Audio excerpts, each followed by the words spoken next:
കോടതി മുറികൾ മുതൽ പാർലമെന്റ് വരെ, സ്കൂളുകൾ മുതൽ തെരുവോരങ്ങൾ വരെ, സമീപകാല ഇന്ത്യൻ രാഷ്ട്രീയത്തിൽ വന്ദേ മാതരത്തോളം വിവാദം സൃഷ്ടിച്ച മറ്റൊരു ഗാനമില്ല എന്ന് വേണമെങ്കിൽ പറയാം. സ്വാതന്ത്ര്യ സമരകാലത്ത് ബ്രിട്ടീഷ് വെടിയുണ്ടകളെ നേരിടുന്നതിനായി ഭാരതീയർക്ക് ധൈര്യം നൽകിയിരുന്ന ഒരു ഗാനമായിരുന്നു ഇത്. എന്നാൽ സ്വാതന്ത്ര്യം കിട്ടി ഇത്രയും വർഷങ്ങളൊക്കെ കഴിഞ്ഞിട്ടും നമ്മുടെ സമകാലിക ഇന്ത്യയിൽ എന്തുകൊണ്ടാണ് ഈ ഗാനം പാടുന്നത് വലിയ ഒരു തർക്ക വിഷയമായി മാറുന്നത് എന്ന് ചിന്തിച്ചിട്ടുണ്ടോ? ഒരു ജനതയെ ഒന്നിച്ചു ചേർത്ത ദേശഭക്തി ഗാനം ഇന്ന് മനുഷ്യരെ രണ്ട് ചേരികളാക്കി മാറ്റുന്നത് എന്തുകൊണ്ടാണെന്നറിയാമോ? ചിലർക്കെങ്കിലും ഇത് തങ്ങളുടെ സ്വത്വത്തിന്മേലുള്ള ഒരു കടന്നുകയറ്റമൊക്കെയായി മാറുന്നത് എന്തുകൊണ്ടാണെന്ന് ചിന്തിച്ചിട്ടുണ്ടോ? ഇന്ത്യയെ വിഭജനകാലത്തോളം പിന്നോട്ട് നയിച്ച, ഇന്നും ഇന്ത്യൻ രാഷ്ട്രീയത്തെ പിടിച്ചുകുലുക്കുന്ന വന്ദേ മാതരം എന്ന 6 അക്ഷരത്തിന് പിന്നിലെ യഥാർത്ഥ കഥയിലുള്ളത് ദേശഭക്തിയോ അതോ രാഷ്ട്രീയ അജണ്ടയോ എന്ന് നമുക്ക് ഇന്നത്തെ വീഡിയോയിലൂടെ ഒന്ന് പരിശോധിച്ച് നോക്കാം. Welcome to my science garage.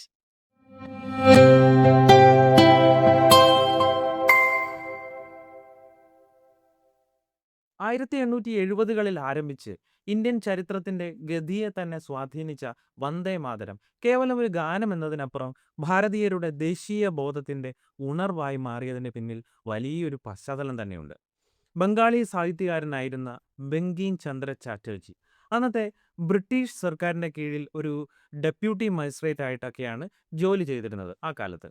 അപ്പോൾ ബ്രിട്ടീഷ് ഉദ്യോഗസ്ഥരിൽ നിന്നും തദ്ദേശീയരായിട്ടുള്ള ഭാരതീയർ നേരിട്ടിട്ടുണ്ടായിരുന്ന അവഗണനയും അപമാനവും അദ്ദേഹം നേരിട്ട് കണ്ടറിഞ്ഞിട്ടുള്ളതാണ്.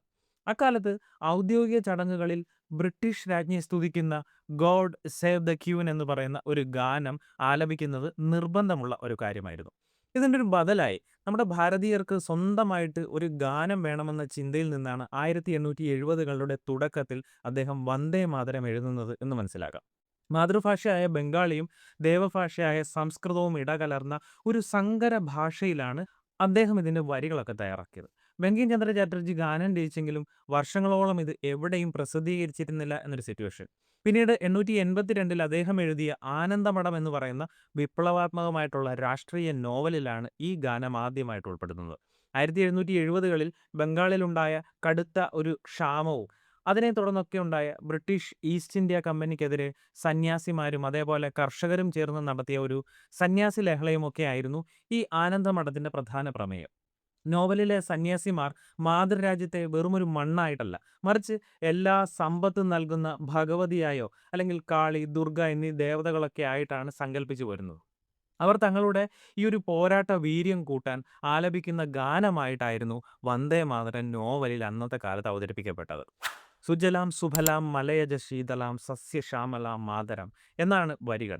അതായത് നല്ല ജലവും നല്ല ഫലങ്ങളും തണുത്ത കാറ്റും പച്ചപ്പുള്ള അമ്മേ, ഞാൻ നിങ്ങളെ വന്ദിക്കുകയാണ് എന്ന വരികളിലൂടെ പ്രകൃതിയും മാതൃഭൂമിയെയും അദ്ദേഹം ദൈവതുല്യമായിട്ടാണ് പ്രതിഷ്ഠിച്ചതെന്ന് മനസ്സിലാക്കാം. ഈ നോവലിലെ വരികൾ പ്രശസ്തമായെങ്കിലും അതിനൊരു മനോഹരമായിട്ടുള്ള ഈണം നൽകി ജനങ്ങളിലേക്ക് എത്തിച്ചത് വിശ്വകവി രവീന്ദ്രനാഥ ടാഗോറാണ്. 1896 കൊൽക്കത്തയിൽ വെച്ച് നടന്ന ഒരു ഇന്ത്യൻ നാഷണൽ കോൺഗ്രസിൻ്റെ ഒരു വാർഷിക സമ്മേളനത്തിൽ വെച്ച് ടാഗോർ ഈ ഒരു ഗാനം സ്വന്തമായി ഈണം നൽകി പരസ്യമായി ആലപിച്ചു.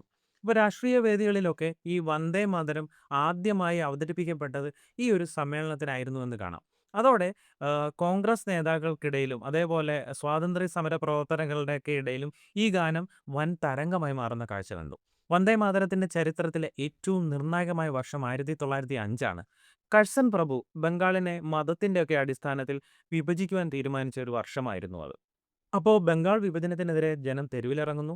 ഹിന്ദുക്കളും മുസ്ലിങ്ങളും പരസ്പരം കൈകളിൽ രാഖികൾ കെട്ടിക്കൊണ്ട് ഗംഗാ നദിയിൽ മുങ്ങി നിവർന്ന് ഒരേ സ്വരത്തിൽ പാടിയത് ഇതേ വന്ദേ മാതരം തന്നെയായിരുന്നു. ഈ ഗാനം ജനങ്ങളിൽ ഉണ്ടാക്കുന്ന വിപ്ലവ വീര്യങ്ങളൊക്കെ കണ്ട് ഭയന്ന ബ്രിട്ടീഷുകാർ സർക്കാർ വന്ദേ മാതരം പരസ്യമായി പാടുന്നതൊക്കെ നിയമമൂലം നിരോധിക്കുവാനായിട്ട് തുടങ്ങി. എന്നാൽ ജനങ്ങൾ ഈ നിരോധനത്തെ ഒരു വെല്ലുവിളിയായി കണ്ടു. ലാത്തി ചാർജുകളും ജയിൽവാസവും നേരിടുമ്പോഴും വിപ്ലവകാരികൾ ഉച്ചത്തിൽ വിളിച്ചു പറഞ്ഞുകൊണ്ടേയിരുന്നത് വന്ദേ മാതരം എന്ന് തന്നെയായിരുന്നു. ഇതോടെ ഇത് കേവലം ഒരു ഗാനം എന്ന പദവിയിൽ നിന്നും മാറി ഇന്ത്യയുടെ ഒരു സ്വാതന്ത്ര്യ സമരത്തിന്റെ ഔദ്യോഗിക മുദ്രാവാക്യമായി പിന്നീട് ഇത് രൂപപ്പെടുന്ന കാഴ്ച നമ്മൾ കാണുന്നു. 1930കളിൽ ഇന്ത്യൻ സ്വാതന്ത്ര്യ സമരം അതിന്റെ നിർണായകരമായിട്ടുള്ള ഘട്ടത്തിൽ എത്തി നിൽക്കുന്ന സമയത്താണ് അതുവരെ രാജ്യത്തെ ഒന്നിച്ചു നിർത്തിയ ഈ ഒരു വന്ദേ മാതരം എന്ന മന്ത്രം വലിയൊരു രാഷ്ട്രീയ മതപരമായിട്ടുള്ള ഭിന്നതയ്ക്ക് കൂടി കാരണമാകുന്നത്. 1930കളായപ്പോഴേക്കും മുഹമ്മദ് അലി ജിന്നയുടെ നേതൃത്വത്തിലുള്ള മുസ്ലിം ലീഗ് ശക്തമായ രാഷ്ട്രീയ സ്വാധീനമായി മാറിക്കഴിഞ്ഞിട്ടുണ്ടായിരുന്നു. ഈ കാലയളവിലാണ് കോൺഗ്രസ് മീറ്റിങ്ങുകളിലും അതേപോലെ പൊതുവേദികളിലും വന്ദേ മാതരം നിർബന്ധപൂർവ്വം ആലപിക്കുന്നതിനെതിരെ മുസ്ലിം ലീഗ് ഔദ്യോഗികമായിട്ടുള്ളൊരു വിയോജിപ്പൊക്കെ പ്രകടിപ്പിച്ചു തുടങ്ങിയത്. വന്ദേ മാതരം എന്ന ഗാനത്തിന് ആകെ 6 ഖണ്ഡികകളാണുള്ളത്. ഇതിൽ ആദ്യത്തെ 2 ഖണ്ഡികകളിൽ മാതൃരാജ്യത്തിൻ്റെതായിട്ടുള്ള പ്രകൃതി ഭംഗിയെയും അതിൻ്റെ സമൃദ്ധിയെയും മാത്രമായിരുന്നു വർണ്ണിച്ചിട്ടുണ്ടായിരുന്നത്. എന്നാൽ 3 മുതൽ 6 വരെയുള്ള ഖണ്ഡികകളിലാണ് യഥാർത്ഥ തർക്ക വിഷയം അടങ്ങിയിരിക്കുന്നത് എന്ന് കാണുവാനായിട്ട് സാധിക്കും. ഗാനത്തിൻ്റെ പിന്നീടുള്ള വരികളിൽ മാതൃഭൂമിയെയും ഹൈന്ദവ ദേവതകളായിട്ടുള്ള ദുർഗയെയും ലക്ഷ്മിയെയും സരസ്വതിയെയും നേരിട്ട് ഉപമിക്കുന്നുണ്ട്. ത്വം ഹി ദുർഗ ദശപ്രഹരണധാരിണി എന്ന ഒരു വരി ഇതിന് ഏറ്റവും വലിയൊരു ഉദാഹരണമായിട്ട് തന്നെ പറയാം. അതായത് 10 കൈകളിൽ ആയുധമേന്തിയ ദുർഗെ നീയാണ് എന്ന് അർത്ഥം വരുന്ന രീതിയിലുള്ള ഒരു വരിയാണത്. ഇസ്ലാം മതവിശ്വാസ പ്രകാരം അല്ലാഹുവിനെ അല്ലാതെ മറ്റൊരു ശക്തിയെയോ അല്ലെങ്കിൽ മറ്റൊരു വ്യക്തിയെയോ പ്രകൃതിയെയോ ദൈവമൊക്കെ ആയിട്ട് ആരാധിക്കുവാൻ അനുവാദമില്ലാത്തൊരു ഘട്ടമായിരുന്നു. മാതൃരാജ്യത്തെ ഒരു ദേവതയായി കണ്ട് വന്ദിക്കുന്നത് തങ്ങളുടെ മതവിശ്വാസത്തിനൊക്കെ എതിരാണെന്ന് ഒരു വിഭാഗം മുസ്ലിങ്ങൾ വാദിച്ചുകൊണ്ടേയിരുന്നു. മാത്രവുമല്ല, വന്ദേ മാതരം ഉൾക്കൊള്ളുന്ന ബങ്കിം ചന്ദ്ര ചാറ്റർജിയുടെ നോവലിൽ അന്നത്തെ മുസ്ലിം ഭരണാധികാരികൾക്കെതിരെയുള്ള ചില പ്രത്യേക തരത്തിലുള്ള പരാമർശങ്ങളൊക്കെ ഉണ്ടായിരുന്നു. ഇത് മുസ്ലിം ലീഗ് നേതാക്കളിൽ വന്ദേ മാതരത്തോട് ഒരു കടുത്ത അകൽച്ച ഉണ്ടാക്കുവാൻ പ്രധാന കാരണമായി. അപ്പോൾ ഈ ഒരു ഭിന്നത ഇന്ത്യയുടെ സ്വാതന്ത്ര്യ സമരത്തിൻ്റെ തന്നെ ഒരുമയെ തകർക്കുമെന്ന് മനസ്സിലാക്കിയപ്പോഴാണ് ജവഹർലാൽ നെഹ്റു, അതേപോലെ മഹാത്മാഗാന്ധി, സുഭാഷ് ചന്ദ്രബോസ് എന്നിവരടങ്ങുന്ന ആ ഒരു കോൺഗ്രസ് നേതൃത്വം ഇതിനൊരു എന്നേക്കുമായിട്ടുള്ളൊരു പരിഹാരം കാണുവാനൊക്കെ ഇറങ്ങിത്തിരിക്കുന്നത്. 1937 ഒക്ടോബറിൽ കൊൽക്കത്തയിൽ വെച്ച് നടന്ന ഒരു കോൺഗ്രസ് വർക്കിംഗ് കമ്മിറ്റി, ഈ കമ്മിറ്റി യോഗത്തിൽ ഈ വിഷയം വളരെ ആഴത്തിൽ തന്നെ ചർച്ച ചെയ്യപ്പെടുകയും ഒടുവിൽ തികച്ചും പ്രായോഗികവും അതേപോലെ ഫലപ്രദവുമായിട്ടുള്ള ഒരു ഫോർമുല ഇവരെല്ലാവരും കൂടെ ചേർന്ന് ആലോചിച്ച് കണ്ടെത്തുകയും ചെയ്തു. വന്ദേ മാതരത്തിൻ്റെ ആദ്യത്തെ 2 ഖണ്ഡികകൾ മാത്രമായിരിക്കും ഇനി മുതൽ കോൺഗ്രസിൻ്റെയും അതേപോലെ ദേശീയ പ്രസ്ഥാനങ്ങളുടെയൊക്കെ വേദികളിൽ ആലപിക്കുക എന്ന് കമ്മിറ്റി ഔദ്യോഗികമായി പ്രഖ്യാപിക്കുകയും ചെയ്തു. കാരണം ആദ്യത്തെ 2 ഖണ്ഡികകളിൽ നേരത്തെ സൂചിപ്പിച്ചതുപോലെ മാതൃരാജ്യത്തിൻ്റെ അതിൻ്റെ മരങ്ങളുടെയും വിളകളുടെയും മാത്രം കാര്യങ്ങളാണ് പ്രകീർത്തിച്ചിട്ടുണ്ടായിരുന്നത്. അവിടെ യാതൊരുവിധ മതപരമായിട്ടുള്ള പ്രതീകങ്ങളോ ദേവീ ദേവന്മാരുടെ പരാമർശങ്ങളോ ഒന്നും തന്നെ ഉണ്ടായിരുന്നില്ല. അപ്പോൾ അത് ഇന്ത്യയിലെ എല്ലാ മതസ്ഥർക്കും ഒരുപോലെ പാടാൻ കഴിയുന്ന 2 സ്റ്റാൻസയാണ്. വന്ദേ മാതരം പാടാൻ ആരെയും നിർബന്ധിക്കരുത് എന്നുള്ളൊരു കാര്യവും ഏതെങ്കിലും ഒരു വ്യക്തിക്കോ അല്ലെങ്കിൽ ഒരു വിഭാഗത്തിനോ ഇതിനോട് വിയോജിപ്പ് തോന്നുകയാണെങ്കിൽ അതിൽ നിന്നും മാറി നിൽക്കുവാൻ അവർക്ക് പൂർണ്ണ സ്വാതന്ത്ര്യം ഉണ്ടായിരിക്കുമെന്നും കോൺഗ്രസ് ഇതിനോടകം ഒരു സ്റ്റേറ്റ്മെന്റ് കൂടി നൽകുന്നുണ്ട്. അപ്പോൾ വന്ദേ മാതരം കേവലം ഒരു രാഷ്ട്രീയ ഗാനം മാത്രമല്ല, അത് സ്വാതന്ത്ര്യ സമരത്തിൻ്റെ ആത്മാവ് കൂടിയായിരുന്നു. എന്നാൽ അത് ആരുടെയും ഒരു മതവിശ്വാസത്തെ മുറിവേൽപ്പിച്ചുകൊണ്ട് ഒരു രീതിയിലും അടിച്ചേൽപ്പിക്കാനുള്ളതല്ല എന്നായിരുന്നു മഹാത്മാവായിട്ടുള്ള ഗാന്ധിജിയുടെ ഒരു തീരുമാനം. അപ്പോൾ അദ്ദേഹം അഭിപ്രായപ്പെട്ടിട്ടുള്ളത് അങ്ങനെയാണ്. ഈ തീരുമാനം വലിയൊരു പരിധിവരെ രാജ്യത്തെ മതസൗഹാർദ്ദം നിലനിർത്തുവാൻ സഹായിച്ചു എന്നത് സത്യമാണ്. പിൽക്കാലത്ത് സ്വാതന്ത്ര്യമൊക്കെ ലഭിച്ചപ്പോൾ ഭരണഘടനാ ശില്പികൾ വന്ദേ മാതരത്തെ ദേശീയ ഗീതമായി തെരഞ്ഞെടുത്തപ്പോഴും ഈ 1937 ഇതേ ഫോർമുല തന്നെയാണ് പിന്തുടർന്നത് എന്നുകൂടി നമുക്ക് മനസ്സിലാക്കാം. 1950 ജനുവരി 26 ഇന്ത്യ ഒരു പരമാധികാര ജനാധിപത്യ റിപ്പബ്ലിക്കായി മാറുന്നതിന് തൊട്ടു മുൻപ് 1950 ജനുവരി 24 നടന്ന ഭരണഘടനാ അസംബ്ലിയുടെ അവസാന സമ്മേളനം ഇന്ത്യയുടെ ചരിത്രത്തിൽ തന്നെ ഏറ്റവും നിർണായകരമായിട്ടുള്ള ഒന്നായിരുന്നു. അന്ന് അസംബ്ലിയുടെയൊക്കെ പ്രസിഡന്റ് ആയിരുന്ന ഡോക്ടർ രാജേന്ദ്ര പ്രസാദ് അദ്ദേഹം നടത്തിയ ചരിത്രപരമായിട്ടുള്ള ഒരു പ്രഖ്യാപനമാണ് ജനഗണമനയെയും വന്ദേ മാതരത്തെയും ഇന്നത്തെ പദവിയിലേക്ക് ഉയർത്തിയത് എന്ന് നമുക്ക് മനസ്സിലാക്കാം. ദേശീയ ഗാനത്തിൻ്റെ കാര്യത്തിൽ ഭരണഘടനാ അസംബ്ലിയിൽ ദീർഘനാളായിട്ടുള്ള ചർച്ചകളും തർക്കങ്ങളും ഒക്കെ നടക്കുന്നുണ്ടായിരുന്നു ആ സമയത്ത്. ഒരു വിഭാഗം വന്ദേ മാതരത്തെയും മറ്റൊരു വിഭാഗം ജനഗണമനയെയും അനുകൂലിക്കുന്നുണ്ടായിരുന്നു. ഒടുവിൽ വോട്ടെടുപ്പിലേക്ക് പോകുന്നു. എല്ലാവർക്കും സ്വീകാര്യമായിട്ടുള്ള ഒരു സമവായ ഫോർമുല ഡോക്ടർ രാജേന്ദ്ര പ്രസാദ് ഈ സഭയിൽ ഔദ്യോഗികമായിട്ട് തന്നെ പ്രഖ്യാപിക്കുകയും ചെയ്യുന്നു. അന്ന് അദ്ദേഹം സഭയിൽ പറഞ്ഞത്, അർത്ഥത്തിലും സംഗീതത്തിലും ഇന്ത്യയുടെ ദേശീയ ഗാനമായിട്ട് നമുക്ക് അംഗീകരിക്കുവാൻ ഏറ്റവും അനുയോജ്യം രവീന്ദ്രനാഥ ടാഗോറിൻ്റെ ജനഗണമന എന്ന ഗാനം തന്നെയാണ്. എന്നാൽ ഇന്ത്യയുടെ തന്നെ സ്വാതന്ത്ര്യ സമര ചരിത്രത്തിൽ അതുല്യമായിട്ടുള്ള പങ്ക് വഹിച്ചിട്ടുള്ള വന്ദേ മാതരം എന്ന് പറയുന്ന ഗാനത്തെ നമുക്കൊരിക്കലും മറക്കാനാകില്ല എന്നതാണ്. അതിനാൽ വന്ദേ മാതരത്തിന് ദേശീയ ഗീതം എന്ന പദവി നൽകുന്നു. ജനഗണമനയ്ക്ക് തുല്യമായ പദവിയും ബഹുമതിയും വന്ദേ മാതരത്തിനും ഉണ്ടായിരിക്കും എന്നായിരുന്നു അദ്ദേഹം അന്ന് വിലയിരുത്തിയത്. അപ്പോൾ പലർക്കുമുള്ള ഒരു തെറ്റായ ധാരണയാണ് ദേശീയ ഗാനമായ ജനഗണമനയേക്കാൾ താഴ്ന്ന രീതിയിലുള്ള ഒരു പദവിയാണ് ദേശീയ ഗീതമായിട്ടുള്ള വന്ദേ മാതരത്തിനുള്ളത് എന്നതാണ്. എന്നാൽ ഭരണഘടനാപരമായി ഇത് തെറ്റായിട്ടുള്ളൊരു കാര്യമാണ്. ഡോക്ടർ രാജേന്ദ്ര പ്രസാദിന്റെ പ്രഖ്യാപന പ്രകാരം 2 ഗാനങ്ങൾക്കും തുല്യമായിട്ടുള്ള പദവിയാണ് നൽകിയിട്ടുള്ളത്. ഇത് എടുത്തു പറയാൻ ചില പ്രധാനപ്പെട്ട കാരണങ്ങൾ കൂടിയുണ്ടെന്ന് പറയാം. ബ്രിട്ടീഷ് സാമ്രാജ്യത്വത്തിനെതിരെ പോരാടാൻ ലക്ഷക്കണക്കിന് വരുന്ന ഭാരതീയർക്ക് ചോരത്തിളപ്പ് നൽകിയ മുദ്രാവാക്യമായിരുന്നു വന്ദേ മാതരം. ഭരണഘടന നിലവിൽ വരുമ്പോൾ ആ ചരിത്രപരമായിട്ടുള്ള പ്രാധാന്യത്തെ ഒരു തരത്തിലും കുറച്ചു കാണിക്കുവാൻ ഭരണഘടനാ ശില്പികൾ അന്നത്തെ കാലത്ത് ആഗ്രഹിച്ചിരുന്നില്ല എന്നതാണ് സത്യം. ഇന്ത്യൻ പാർലമെന്റിന്റെ ഓരോ സമ്മേളനവും ആരംഭിക്കുന്നത് ജനഗണമന ആലപിച്ചുകൊണ്ട് തന്നെയാണ്. എന്നാൽ ഈ സമ്മേളനങ്ങളെല്ലാം അവസാനിപ്പിക്കുന്നത് വന്ദേ മാതരം ആലപിച്ചുകൊണ്ടാണ് എന്ന് മനസ്സിലാക്കുക. ഇത് 2 ഗാനങ്ങൾക്കും ഭരണകൂടം നൽകുന്ന തുല്യ പ്രാധാന്യത്തെ തന്നെയാണ് സൂചിപ്പിക്കുന്നതെന്ന് മനസ്സിലാക്കാം. ജനഗണമന പാടുമ്പോൾ എപ്രകാരമാണോ നാം എഴുന്നേറ്റ് നിന്ന് അതിനോടുള്ള ആദരവ് പ്രകടിപ്പിക്കേണ്ടത്, അതേ ആദരവും ബഹുമതിയും നമ്മുടെ വന്ദേ മാതരം ആലപിക്കുമ്പോഴും നൽകുവാൻ ഇന്ത്യയിലെ ഓരോ പൗരനും കടപ്പെട്ടിരിക്കുന്നു എന്നൊരു പ്രോട്ടോകോൾ തന്നെ ഇന്ന് നിലവിലുണ്ട് എന്ന് നിങ്ങൾക്കറിയേണ്ടതാണ്. തുല്യ പദവിയാണെങ്കിൽ കൂടിയും വന്ദേ മാതരത്തിന് പകരം ജനഗണമനയെ ഒരു ദേശീയ ഗാനമെന്ന രീതിയിൽ ഉയർത്താൻ എന്തായിരുന്നു കാരണമെന്ന് നിങ്ങൾ പലപ്പോഴും ഒരുപക്ഷെ ചിന്തിക്കുന്ന കാര്യം തന്നെയായിരിക്കും. ഈ അന്താരാഷ്ട്ര വേദിയിൽ മിലിട്ടറി ബാൻഡുകൾക്കൊക്കെ എളുപ്പത്തിൽ വായിക്കുവാൻ കഴിയുന്ന തരത്തിലുള്ള ഒരു രാഗവും താളവും ജനഗണമനയ്ക്കാണ് ഉണ്ടായിരുന്നത് എന്നതായിരുന്നു സത്യം. വന്ദേ മാതരം പാടാൻ വളരെ മനോഹരമായിരുന്നുവെങ്കിലും ഒരു മിലിട്ടറി ബാൻഡിനെ സംബന്ധിച്ചിടത്തോളം അതിൻ്റെ താളം വേഗത്തിൽ ഉൾക്കൊണ്ടെടുക്കാൻ വളരെ ബുദ്ധിമുട്ടായിരുന്നു. ഒപ്പം മുൻപ് സൂചിപ്പിച്ചതുപോലെ 1937 കോൺഗ്രസ് വന്ദേ മാതരത്തിൻ്റെ ആദ്യ 2 ഖണ്ഡികകൾ മാത്രമായി ചുരുക്കുന്ന ഒരു സിറ്റുവേഷനെ പറ്റി സൂചിപ്പിച്ചുവല്ലോ. അപ്പോൾ അതിനെ ചൊല്ലിയും ചില രാഷ്ട്രീയ വിവാദങ്ങൾ അപ്പോഴും നിലനിൽക്കുന്ന ഒരു സിറ്റുവേഷൻ കൂടി ഉണ്ടായിരുന്നു. എന്നാൽ ജനഗണമന ഇന്ത്യയുടെ വൈവിധ്യത്തെയും അതേപോലെ ഭൂപ്രകൃതിയും മാത്രം വർണ്ണിക്കുന്ന തികച്ചും മതേതരമായിട്ടുള്ള ഒന്നായിരുന്നു എന്നത് ഈ ജനഗണമനയ്ക്ക് മറ്റേതിനെക്കാട്ടി ഒരു മേൽക്കൈ നൽകുന്ന ഒരു സിറ്റുവേഷൻ ഉണ്ടായി. സമീപകാല ഇന്ത്യൻ രാഷ്ട്രീയത്തിലും സാമൂഹിക ചർച്ചകളിലും ഏറ്റവും കൂടുതൽ നിയമ പോരാട്ടങ്ങൾക്കും അതേപോലെ വാദപ്രതിവാദങ്ങൾക്കും വഴിവെച്ച ഒന്നാണ് നമ്മുടെ വിദ്യാലയങ്ങളിലും അതേപോലെ സർക്കാർ ഓഫീസുകളിലും വന്ദേ മാതരവും ജനഗണമനയും നിർബന്ധമാക്കണം എന്നൊരു പ്രധാനപ്പെട്ട ആവശ്യം. വ്യക്തി സ്വാതന്ത്ര്യം, മതസ്വാതന്ത്ര്യം, വിശ്വാസം, ദേശഭക്തി എന്നിവയെ മുൻനിർത്തി ഇരു വിഭാഗങ്ങളും ഉയർത്തുന്ന വാദങ്ങളും ഇതുമായി ബന്ധപ്പെട്ട് സുപ്രീം കോടതി സ്വീകരിച്ചിട്ടുള്ള ചില സുപ്രധാന നിലപാടുകളും എന്തൊക്കെയാണെന്ന് നിങ്ങൾ ഈ ഒരു ഘട്ടത്തിൽ തീർച്ചയായിട്ടും മനസ്സിലാക്കി വെക്കേണ്ടത് അത്യാവശ്യമാണ്. വന്ദേ മാതരം അല്ലെങ്കിൽ ദേശീയ ചിഹ്നം ഇവയൊക്കെ നിർബന്ധമാക്കുന്നതിനെ അനുകൂലിക്കുന്നവരുടെ വാദങ്ങളിൽ ദേശീയ സുരക്ഷയും അതേപോലെ ഒരുമയുമൊക്കെയാണ് ഉദാഹരണമായിട്ട് അവർ പറയുന്നത്. കുട്ടികളിലും സർക്കാർ ജീവനക്കാരിലും വളരെ ചെറുപ്പം മുതൽ തന്നെ രാജ്യസ്നേഹവും ഒത്തൊരുമയും ഒക്കെ വളർത്തിയെടുക്കാൻ ഇത്തരം ഗാനങ്ങൾ നമ്മളെ എല്ലാവരെയും സഹായിക്കുമെന്നാണ് ഇത്തരം ആൾക്കാരുടെ ഒരു പ്രധാനപ്പെട്ട വാദം. തമിഴ്നാട് പോലെയൊക്കെയുള്ള ചില സംസ്ഥാനങ്ങളിലെ വിദ്യാലയങ്ങളിലും അവിടുത്തെ സർക്കാർ ഓഫീസുകളിലും വന്ദേ മാതരം ആഴ്ചയിൽ ഒരിക്കലെങ്കിലും നിർബന്ധമാക്കിക്കൊണ്ട് ഹൈക്കോടതി മുൻപ് ഉത്തരവുകൾ പുറപ്പെടുവിച്ചിട്ടുണ്ടായിരുന്നു. അത് നമ്മൾ ന്യൂസിലൂടെയൊക്കെ കണ്ടിട്ടുള്ള കാര്യം തന്നെയാണ്.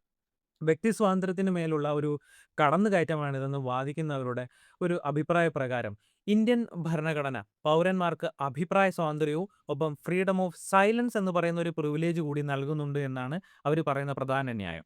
ഒരു ഗാനം പാടാൻ നിർബന്ധിക്കുന്നത് ഈ അവകാശത്തിന്മേലുള്ള ഒരു കടന്നുകയറ്റം തന്നെയാണ് എന്നാണ് ഇത്തരക്കാർ പ്രധാനമായും വാദിക്കുന്നത്. വന്ദേ മാതരത്തിൻ്റെ ഒക്കെ പശ്ചാത്തലവും അതിലെ വരികളും ഒക്കെ ഒരു ഏകദൈവ വിശ്വാസികളായിട്ടുള്ള ഇസ്ലാം, ക്രിസ്ത്യൻ മതവിഭാഗങ്ങളിൽപ്പെട്ടവർക്ക് അവരുടെ മതവിശ്വാസത്തിന് വിരുദ്ധമാണെന്നും അത് നിർബന്ധപൂർവം അടിച്ചേൽപ്പിക്കുന്നത് മതസ്വാതന്ത്ര്യത്തെയൊക്കെ ഹനിക്കുന്നതായിട്ടുള്ള ഒരു രീതിയാണെന്നാണ് അവർ ചൂണ്ടിക്കാണിക്കുന്നത്. അപ്പോൾ ഈ വിഷയത്തിൽ രാജ്യത്തിൻ്റെ വിവിധ ഭാഗങ്ങളിലൊക്കെ നിന്നുള്ള ഹർജികളൊക്കെ പരിഗണിച്ചുകൊണ്ട് നമ്മുടെ ബഹുമാനപ്പെട്ട സുപ്രീം കോടതി വളരെ കൃത്യവും സമഗ്രവുമായിട്ടുള്ള ചില നിരീക്ഷണങ്ങൾ ഇതുമായി ബന്ധപ്പെട്ട് നടത്തിയിട്ടുണ്ട്.